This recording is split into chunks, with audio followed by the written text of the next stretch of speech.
Hindi lang isa o dalawang bagyo, kundi 3 bagyo ang binabantayan ngayon ng Pag-asa.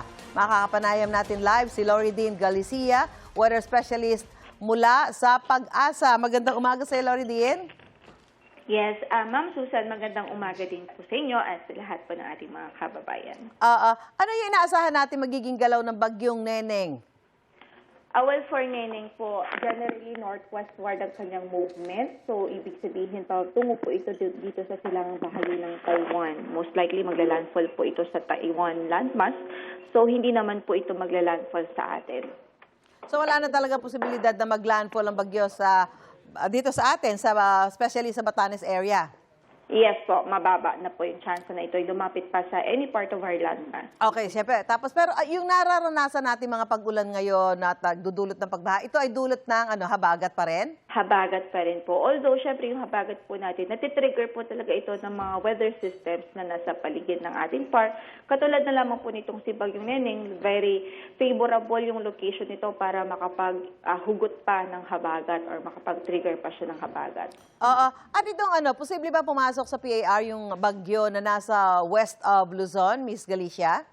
Yung nasa west of Luzon po, mababa na rin yung chance na ito'y pumasok sa PAR. Papalayo po ito, papunta na po ito ng halos bandang Vietnam na po siya. Ito naman, kailan posibleng pumasok ng PAR ang bagyo na nasa Pacific Ocean naman? Ito pong nasa east of the country, posible po by Monday or Tuesday next week ang pasok naman po niya sa ating PAR. Pero sa ating nakikitang trajectory nito or projection, most likely po, parang gigilid lang din po ito ng PAR natin, yung doon sa kanto ng PAR, and then eventually lalabas din po na ating area of responsibility. Pero ang nakikita po natin na magiging effect nito sa atin, hindi direct impact, ibig sabihin hindi ito hindi ito magla-landfall. Mababa ang chance sa ngayon na mag-landfall, pero again, enhance po ito ng habagat. Nako, sa dami ng bagyo na nasa paligid ng ating bansa at humahatak sa habagat, inaasahan ba lalo magiging maulan hanggang matapos ang buwang ito at ano-anong lugar ang apektado nito, Miss Galicia?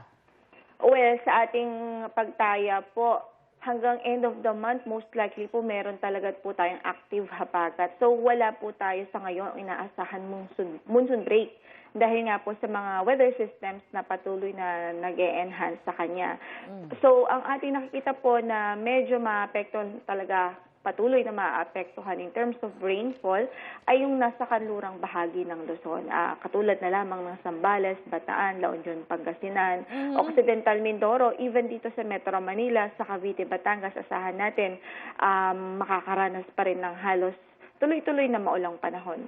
So ibig sabihin dito parang ihandaan na natin ang ating mga sarili na baka hanggang katapusan ng Agosto ay ganito yung ating panahon. Yes po. May chance po na ganoon. Nako, nagsasawa na yung iba sa baha daw at hindi na nga makatuyo ng mga labada. So paghandaan na lang natin yan. Anyway, maraming salamat, Miss Loridine Galicia, weather specialist mula sa Pag-asa. Magandang umaga sa iyo. Magandang umaga din po. Thank you.